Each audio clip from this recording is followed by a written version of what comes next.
Ito yung katabi naming mga trailer dito. Mga campers din sila. My life and the life of so many people have lost even the ability to hear what they have to say or sing along with them. Ganito ang ginagawa namin sa umaga. Nagdadasal at nakikinig sa salita ng Diyos. Ito ang aking pwesto palagi yan dahil nagpapaaraw ako. Nakaharap pati dyan sa lawa. Itong pagpunta namin dito ay para siyang retreat. Hinahanap naming parehas ni Divine ang kapayapaan sa kapaligiran at makipag-communion sa Diyos. So we have a lot of time na magdasal at makinig sa salita ng Diyos. Para sa akin, it's a dream come true. Dahil isang pribilehiyo na makasama ako dito sa camping, hindi lahat ng mga nagtatrabaho dito at busy ay nakakapag-camp na katulad nito. Pagkatapos naming mag-almusal, ayan, nilibot namin ang camp at nakakita kami ng mga kabute. Kung saan-saan kami nakarating, ayan, sa may riverbank yan. Sobrang ganda lang ng panahon. Magsasaing na kami. Yes! Damihan ba ng tubig yan? O ano? Damihan mo ng konti. Kasi brown, no? Yes. Tama na yan? At ito, habang kami ay nagluluto ng panghapunan namin, nag-umpisa na kami dyan kumanta.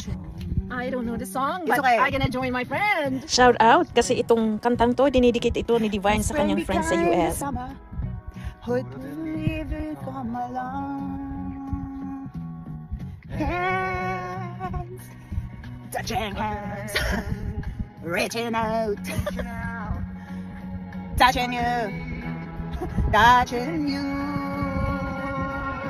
Sweet Caroline, boom, boom, boom. Never seems so good, so good, so good.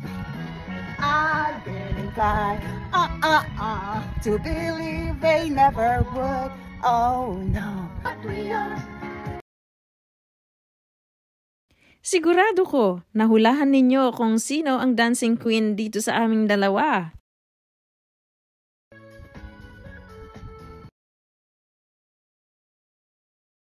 Dito habang nagsasayaw si Divine at ako naman ay kumakanta, unti-unti na nagsilapitan ang aming mga kasamahang mga campers na mga seniors. Habang sila ay kumakain sa kanilang mga mesa, kami naman dito ay nag-i-enjoy lang at hinihintay namin ang aming niluluto.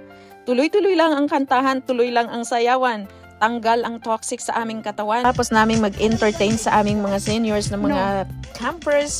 Kami naman ay hinihintay na lang ang paglubog ng araw at tapos na rin kaming kumain para kami ay makapag-stargazing. Ang dami ditong mga gansa.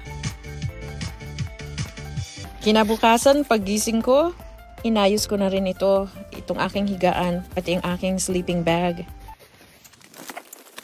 Pagkatapos naming mag-almusal, binaklas na namin ang aming tent at canopy at dinisinfect na rin para i-store. Itong aming camping ay parang napaka-glamorosa.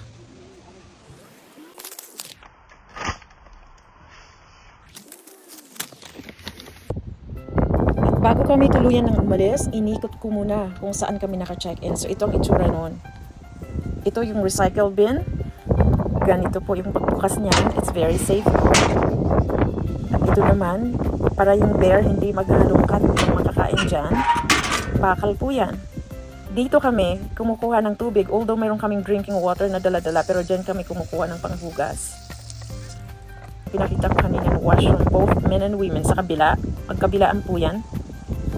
Tapos yan naman yung playground para sa may mga bata. At nandyan din yung beach. Pwede kang lumangoy dyan. At bago kami tuluyan ng umalis dito sa camp, dinaanan muna namin ng day camp. Ito ang concession.